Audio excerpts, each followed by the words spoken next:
Hey, what's going on, y'all? It's your boy E2 Blue coming at you again for another video. How's everybody doing today? It's Monday. Everybody back on that work grind because, as you can see, I'm over here at my work truck in mine right now. So, as you can see, I got, all my stuff and my filters and everything I'm doing right now. So, hey, I just want to talk real quick about some of the additions that we got to the team. I don't know if y'all excited about them. I'm excited about the new additions that we have. Yeah, they're not top tier guys, but who cares? Cowboys got what they need in free agency to help the team right now. See, the draft is for what you need for the future. The free agency should be for bridge guys, and that's what we got. We got bridge guys. We got guys that help us through this year, next year, and however long that we have these guys. Now, if they're hits and they play, then it's good. And I know a lot of y'all Cowboy fans are like, "Oh my God, like here we go again with this crap." Like, let's not have another Nolan Carroll. Let's not have another Demontre Moore. Let's not have another Robert Blanton. Nah, I think these guys are much better than those guys that we had last year. So, don't feel bad. Be excited. I mean, I did a video before and I was talking about the wide receivers that we got. Like I said, they're guys that are going to support Dez. Now, I was reading a report that Stephen Jones hadn't talked to Dez Bryant yet, but he plans on doing that. So basically, they're going to talk about the contract. I really hope that they can come to an agreement where they can lower. See, this is what they should do, right? Don't cut him. Lower his base and give him incentives. Give him a signing bonus, something that where you can lower his cap hit, but also not do it in a way that's disrespectful to him. Because again, Dez Bryant is still a great player. Now, those you out there that keep saying he not, I don't know what's up with y'all. Y'all need to do y'all research on Dez. I mean, just because he had a bad year like that, it's not all of his fault. What is his fault is the fact that he should run better routes. And thank God now that he's working on trying to work with a route guru, which he should have did 7 years ago. But that's neither here nor there. Better late than never. So Dez Bryant is definitely feeling the pressure because we got Deontay Thompson now, and we got your boy Allen Hurns. Now, Allen Hurns is gonna be number 17. He just said he was gonna be, and I really like this guy because he's very humble. He came in here. He said, "Look, it's not all about the money. I want to be with a winning franchise. I want to be able to help this team, and hell, I want to match up. I want to be there to support Dez. And hey, I'm all for that. You know what I mean? Like, just come in here and do what you're supposed to do and be that right type of guy that Jason Garrett talks about all the time, right? But I really think that they're great additions. Neither one of them I don't think is a number one. That's why I said I believe that Dez still needs to be on this team because, again, look at it like this. It's going to be a pick your poison offense yet again like we had before. Now, you got these two guys in the receiving core. Each one of them brings a different attribute to the game. And, in their respective teams, they were asked to play much bigger roles. They were asked to be they're different. See, here you still had the threat of Dez. So these guys are good enough to warrant attention from DBs from other teams to literally pay attention to them. So Dez can no longer be triple teamed or double teamed or anything like that. So that way he could be able to come and do what he needs to do. Now, what Dez needs to do this off season, like I said, he is working with a route guru, whoever that is. I never knew that was a thing, but whatever. Whoever this individual is, I hope that he could get Dez back to the Dez that we know he can be. I mean, he still is our number one receiver, whether y'all think so or not. I don't give a damn, but he is our number one receiver. You guys keep saying, "Oh, get rid of Dez." Okay. Who are you going to be the number one? Allen Hurns is not going to be the number one. Allen Hurns is good. Don't get me wrong. He's done good things with Jacksonville, and I mean his rack yards are ridiculous. But at the end of the day, having Dez on this team is beneficial because it creates that competition. So it keeps Dez on his toes. So remember, Dez has been the number one since he came out in 2010. Nobody was able to beat him out of that spot. He knew his role. He knew where he was. And, a lot of times players get comfortable when they know they're the guy, But, Cowboys are sending a message to these players like, look, you know, ain't none of y'all, all y'all are replaceable. You know what I mean? Ain't none of y'all irreplaceable. Y'all can be replaced.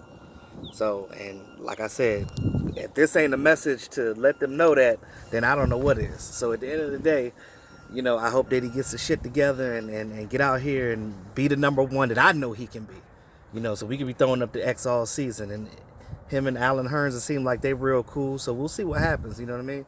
With that. Also, too, I wanted to talk about the even newer signings that we have. Now, we got the offensive line strength back up now. So we've finally signed Cameron Fleming now. Offensive right tackle from the Patriots. I actually like him. He was their starter, and now he's going to be our starter at the right tackle. So they're going to move Lyle back inside to the guard position. Now, I really hope that, Lyle's actually better at the guard position. That's where he's comfortable, because you have to be an athletic person to be at that guard position, and because the way that the line pulls, because you not always got a guy in front of you, so you always have to worry about if you're going to the left, right. Second level blocking is a lot of what guards do in this league, and I'm gonna tell you one thing. Y'all seen videotape when Lyle played on that inside when he was pancaking motherfuckers. Like, let me tell you something. Like, it's gonna be IHOP out this. It's gonna be IHOP. He gonna be pancaking them, center stack, all day. You know what I'm saying? How you want it? 3-layered, 4-layered. You want chocolate chip? I'm telling you, he gonna be pancaking them. I can't wait. I mean, just think about it. I'm excited. Just think about it. Tyron Smith. Now, granted, and I'm gonna talk about the guys that's gonna replace him. Not replace him, but help out if needed. If he needs to sit out because of his back or whatever, because he's not 100% and he never will be. Because one thing, if you've had back issues, it's hard to come back from those things. So you got Tyron Smith. You get Lyle Collins on that guard position. Of course, you got your boy Travis Frederick. Then you got Zach Martin. And then you got Cameron Fleming holding up that right tackle position. I know Zeke probably sitting at home looking at this. I'm about to run through this motherfucker. I'm about to be like the bus, Jerome Bettis out this motherfucker. Let me tell you something. It's going to be so many holes through that shit. We can hold hands and just walk through that bitch. I mean, it's going to be so many holes. I'm telling you. So, hey, I'm excited. We ground and pound all day. Ground and pound, then play action pass to open up the pass. Or we going to, let's get back to the way that we supposed to play football. Let's let this league know, and all these motherfuckers that's sitting here talking about Dallas this, and we ain't doing that, and we ain't doing this. Okay, all right, we'll see. Let's get it popping. And then with the addition of Jameis Olawale, second best blocking fullback in the league, even though fullback is a dying breed, but he's still worthy. And he can catch the ball out the backfield, and he can run if he want to. So, come on, y'all. Come on. If y'all not excited, goddammit, y'all need to be, because I am. So, if my excitement ain't exciting you, then I question your fandom. But at the end of the day, this is where we at. And also we got Marcus Martin too. So we got another Martin on the offensive line too. So we got a black one and a white one. So Marcus Martin, we got him from San Francisco 49ers. Now I think that he will probably be our swing tackle, because I think he could play center and tackle or something like that. But he's definitely going to be that swing guy. He's basically going to take the place of what we had with Jonathan Cooper, since he's not here anymore. Also too, I'm excited too. We actually re-signing Joe Looney. Now, I know some of y'all like, fuck Joe Looney. No. Joe Looney, first of all, I just want to say his character, I want to meet him so bad. Like, Joe Looney is a hilarious dude. Like, I watch how he is around the team. He is so hilarious. He's the one that wore Zeke's uniform when he was suspended and came out there and act like he was Zeke with his stomach showing and doing the eating sign. Like, I mean, he's just silly like that, and he breaks the norm, because our offensive linemen, not saying that they're boring, but they don't like talking to the media. They just sit back, they chill, they relax, they do them, which is cool. I'm cool with that. Keep your head in the books, keep your head in the playbook, do what you got to do to win these games. But it's always good to have fun while you're playing too, because if you're not, one thing that I noticed that when you're having fun with whatever, it's a job. You know what I mean? You guys work just like I do every day. You know what I mean? Like we out here grinding. You have fun with your teammates. You have fun with your coworkers. You know what I mean? Like it makes you want to come to work every day when you have fun doing your job. You understand what I'm saying? So at the end of the day, have that renewed spirit, and I like what he brings to this team. Like I said, he can play every position on that line. Joe Looney can in a pinch. So and then they use him in the jumbo package. That's Jumbo Joe Looney. That's his name. Jumbo. That's his package. He come in there. Oh, here come Jumbo. You know what I'm saying? Like that's why I said like when we go to this draft, if I know the players probably not gonna be there, but I would love to meet Joe Looney. He is cool. He's got that personality. Like he reminds me of myself a lot. Just silly as hell. Now, yeah. we got three linemen. We got our wide receivers. And let's not forget about your boy Joe Thomas. He's there too. Like I said, he's gonna be depth behind Jalen Smith and Sean Lee. Now, he's a special teams guy too, so he can fill that void that we lost from Kyle Wilber. Because y'all have to remember, like all y'all keep talking about, oh, we got to get the best free agent. We got to get the household name. You got to understand that like we didn't lose all household names. We lost guys that were like our depth. So again, with this depth that we have, you're replacing what you lost, and hopefully an upgrade to what you lost. Because I think that Joe Thomas is better than Kyle Wilber. Although Kyle Wilber with this team, because he's been here for so long before he went to the Raiders, he literally like could play all three linebacker positions, and he could put his hand in the ground. Now, I know Joe Thomas is not that type of linebacker, but again, he can help on special teams, and we need that. So, in the draft, I'm gonna reiterate it again. If we stay at 19, even with the offensive lines that we get, even with the offensive lineman we got in free agency, I still wouldn't mind getting Will Hernandez. If Vita Vea is there at 19, get Vita Vea. Now, I saw one of y'all, I don't know who it was, Matty Ice, I think it was. Bruh, seriously? He ain't got no motor? What do you mean he ain't got no motor, bruh? Have you not been watching his tape for Washington? I need you to go watch some tape, bruh. That boy is a fire hydrant with legs.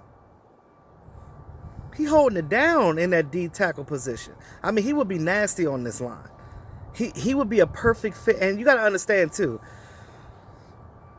I'm not trying to, you got your opinion. That's your opinion. I'm not trying to hate you for that. I'm just saying, I appreciate your comments. But all I'm saying is, look at the bigger picture. Vita Vea would be perfect for us because of what he does. You see what I'm saying? We don't necessarily need him to rush the passer. We need him to clog and contain, clog up that middle, get them offensive linemen to focus on him. That way, Lawrence, Irving, Lyle Collins, Crawford, whoever else is out there that we have out there, Taco, whoever out there could go get him. Go get that quarterback and sack his ass for an 8-yard loss. So that's all I'm saying. Just trying to open your mind to a different perspective. Like, you mean, like when you look at players all the time, like everybody's skill set is for a particular team, a particular scheme, and I say this all the time, y'all. Y'all got to look at it in football terms when y'all evaluating these players, because all the time it's not all about their ability. It's all about their ability, but everybody's ability fits specific teams depending on how they want to run their defense, or their offense, whatever the player is. Now, if we do happen to move up, you got Roquan, you get that linebacker position out the way. Now, we have options right now, y'all. We got 10 draft picks. We're not going to use all of them. Now, like Mark said, Mark's not a guy that wants to go up in the draft. Now, I'm not necessarily either. I always like to stay pat. But again, we got 10 draft picks. This particular draft is unique for us because we have these options. So there's scattered talent all over this draft. So we're going to get some people. And y'all got to understand, too, put this in perspective. The goddamn draft is at the Cowboys Stadium this year. As flashy as Jerry Jones is, even though he's been quiet this offseason because of you know, him getting fined and stuff, so he had to stay low key for it. I get that. I probably would be too. But you know that he gonna show out for the draft. You know he is. He gonna be like, okay, it's at our home. Let's move up and get Derwin James. You know, I'm sorry, but again, I can see him doing stuff like that. So at the end of the day, let's get it done. Y'all, this first round is gonna be crazy. Get y'all wings together, whatever food that y'all like. Get your girls, whatever. Have your boys hanging out, cause I'm definitely gonna have fun at the draft, and it's gonna be awesome. Like, I mean, we're gonna actually, on my show, on my channel, look out for that. When we get to the draft, I'm gonna do a little round table too. So just look out for that.